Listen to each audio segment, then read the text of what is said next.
Hello' বন্ধুসকল, এটা বিশেষ ভিডিঅ'। আচলতে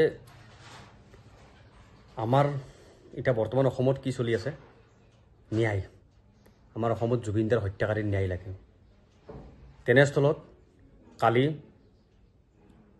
জুবিনদাৰ হত্যাৰ যিবিলাক মানুহে হত্যাৰ লগত জড়িত হৈ আছে, জুবিনদাক যে পৰিকল্পিতভাৱে হত্যা কৰিলে, সেইটোৰ কাৰণে আমাৰ অসমৰ ৰাইজে ন্যায় বিচাৰি কিনে আন্দোলন কৰিছে। ন্যায় বিচাৰি আন্দোলন কৰাৰ ফলত কালি ভিক্টৰ দাসক গ্ৰেপ্তাৰ কৰিল। মোৰ প্ৰশ্নটো হৈছে, ভিক্টৰ দাসক গ্ৰেপ্তাৰ কৰাৰ কাৰণ কি? ভিক্টৰ দাসক গ্ৰেপ্তাৰ কিয় কৰিলে? গতিকে ভিক্টৰ দাসক গ্ৰেপ্তাৰ কৰাটো গ্ৰহণযোগ্য নহয়, কাৰণ তেওঁ নিজৰ পাৰ্চনেল কামত যোৱা নাই। আৰু জুবিন দা অসমৰ হীৰা, অসমৰ সম্পদ, মাল্টি টেলেণ্টেড, অসমৰ কিং ৰজা এটা মৰিছে নহয়, মাৰিছে, হত্যা কৰিছে। আৰু সেই হত্যাকাৰীবিলাক আছে আৰামত বহি মুকলি আকাশৰ তলত। সিহঁতক গ্ৰেপ্তাৰৰ দাবীত প্ৰচেছন কৰিছে, সিহঁতক গ্ৰেপ্তাৰৰ দাবীত আন্দোলন কৰিছে। এইটো ভুল নেকি? ন্যায় বিচৰাটো ভুল নেকি? গোটেই অসমবাসী পাগল হৈ আছে। আৰু জুবিন দাই এলাহুলা মানুহ নহয়, আপোনালোকে সকলোৱে জানে। মোৰ পৰিচয় দিয়াৰ কোনো প্ৰয়োজনেই নাই। আজি মোৰ বহুত বেয়া লাগিছে, আজি জুবিন দাৰ নিচিনা মানুহ এটাৰ কাৰণে আমি ন্যায় বিচাৰি কিনে আন্দোলন কৰিব লগা হৈছে। ইয়াতকৈ আৰু দুখৰ বিষয় পৃথিৱীত একো নাই। আমাৰ অসমবাসীৰ কাৰণে ইয়াতকৈ দুখৰ বিষয় আৰু একো নাই। গতিকে ভিক্টৰ দাসক গ্ৰেপ্তাৰ কৰিলে একো লাভ নাই। ভিক্টৰ দাসক গ্ৰেপ্তাৰ কৰিলে কি হ'ব? গ্ৰেপ্তাৰ কৰক, অপৰাধীক এটা গ্ৰেপ্তাৰ কৰক। অপৰাধীক এটা মুকলি আকাশৰ তলত ঘূৰি আছে, সিহঁতক গ্ৰেপ্তাৰ কৰক। ভিক্টৰ দাসে ন্যায় বিচাৰি গৈছে। গতিকে ঘটনাটো হৈছে কি, কালি আৰু বহুতকেইটাক মাৰিছে। আৰু আচলতে মোৰ এটা কথা মই অসমবাসীক, ৰাইজক মই কওঁ, জুবিন প্ৰেমী ৰাইজক মই কওঁ, আপোনালোকে আন্দোলন কৰক, ঠিক আছে, শান্তি শৃংখলা বজাই ৰাখি আন্দোলন কৰক। শিলগুটি নিক্ষেপ আপোনালোকে নকৰিব, কাৰণ পুলিচৰ গাড়ীত আপোনালোকে শিলগুটি নিক্ষেপ নকৰিব। কালি যিটো বাতৰি মই চাই পিনে যিখিনি মই গম পালোঁ যে আপোনালোকে শিলগুটি দলিয়াইছে, পুলিচৰ গাড়ীৰ ওপৰত দলিয়াইছে বা CID গাড়ীৰ ওপৰত দলিয়াইছে, আপোনালোকে এনেকুৱা কাম নকৰিব। আমাৰ বহুত খং উঠি আছে, আমাৰ বহুত অন্তৰত বহুত খং আছে, বহুত ক্ষোভ আছে মোৰ অন্তৰত। কিন্তু আমি এনেকুৱা কৰিলে আমি ন্যায় নাপাম, ক'বাৰ কিবা হৈ যাব। গতিকে আমি সেইকাৰণে মই শান্তি শৃংখলা বজাই ৰাখিবৰ কাৰণে কৈছোঁ। কাৰণ ইয়াতে পুলিচৰ একো ভুল নাই, কাৰণ পুলিচে সিহঁতৰ কাম কৰি আছে। আজি CIDৰ কথা কৈছোঁ মই। CID বিলাকে আজি দোষীক কাৰায়ত্ব কৰিবৰ কাৰণে চেষ্টা কৰি আছে।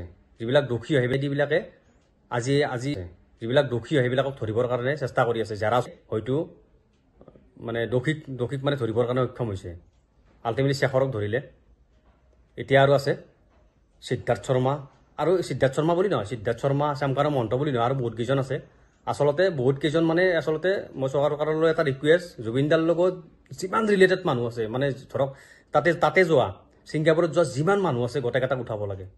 মোৰ কথা হৈছে এইটো, গোটেইকেইটাক উঠাব লাগে। আৰু গোটেইকেইটাক উঠালেহে আপোনালোকে আমি গম পাম, গোটেইকেইটাক উঠালেহে দোষীটো ওলাই পৰিব, দোষীকেইখন ওলাই পৰিব। গোটেইকেইটাক উঠাব লাগে। আৰু মই অসমবাসী ৰাইজক, জুবিন প্ৰেমী ৰাইজক মোৰ এটা আহ্বান, আৰু জুবিনদাৰ লগত যিবিলাকে সৰুৰ পৰা ডাঙৰৰ পৰা যিবিলাকে কাম কৰিছে, গান গাইছে, কিবা গাইছে, জুবিনদাৰ লগত জড়িত, সেইবিলাক মানুহে একদম যি জানে, আপোনালোকে ইহঁতৰ বিষয়ে যদি কিবা জানে, আপোনালোকে অতি সোনকালে মানে দিয়ক। যেনেকৈ নহওক আপোনালোকৰ ভাষ্যবিলাক দিয়ক, সোনকালে দিয়ক, কাৰণ যাতে দোষীক ধৰিবৰ কাৰণে সুবিধা হয়।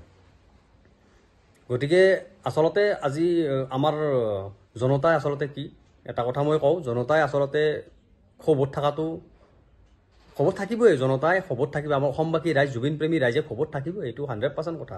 আন্দোলন কৰিবই, কাৰণ আমি জুবিন দাই মৰাটো আমি সহজভাৱে ল'ব পৰা নাই, কাৰণ এইটো পৰিকল্পিত হত্যাকাণ্ড হয় বুলি আমি সকলোৱে গম পাইছোঁ। নিজত বাজি আছে, চালি ক্লু হ'লেও মানে চববিলাক ক্লু পাইছোঁ। সিহঁতে কোনো মেগাষ্টাৰ নহয়, সিহঁতে অপৰাধী হয়, সেইটো হত্যাকাৰী হয়। সিহঁতে কোনো ধৰণৰ ভাল কাম কৰা নাইতো। সিহঁতক হত্যা কৰিছে, আমাৰ সম্পদ এটা হত্যা কৰিছে, জুবিন গাৰ্গৰ নিচিনা মানুহ এটা হত্যা কৰিছে, মানুহৰূপী ভগৱান এটা হত্যা কৰিছে। গতিকে সিহঁতে কোনো হেৰি নহয়তো, সিহঁতে কোনো VIP নহয়, সিহঁতে এটা হত্যাকাৰী হয়। গতিকে সিহঁতক অতি সোনকালে গ্ৰেপ্তাৰ কৰিব লাগে, মোৰ আহ্বান এইটোৱে অসম চৰকাৰৰ ওচৰত। আৰু বহুত কেইজন আছে, আমি এতিয়া বৰ্তমান পোহৰলৈ ওলাই আছে, আৰু লাহে লাহে গোটেইকেইটাৰ নামেই ওলাব। অতি সোনকালে আমি গম পাম, কাৰণ যিহেতু আমাৰ চৰকাৰৰ ওপৰত পুৰা বিশ্বাস আছে, প্ৰশাসনৰ ওপৰত পুৰা বিশ্বাস আছে। কিন্তু আমাৰ এটা কথা ঠিক, আমি জুবিনদাৰ হত্যাকাৰীক আমি কোনোদিন এৰি নিদিওঁ, লাগিলে যিয়ে নহওক আমি কোনোদিন এৰি নিদিওঁ। জুবিনদাৰ হত্যাকাৰীক আমি এৰি নিদিওঁ, যোনে নহওক যিয়ে নহওক।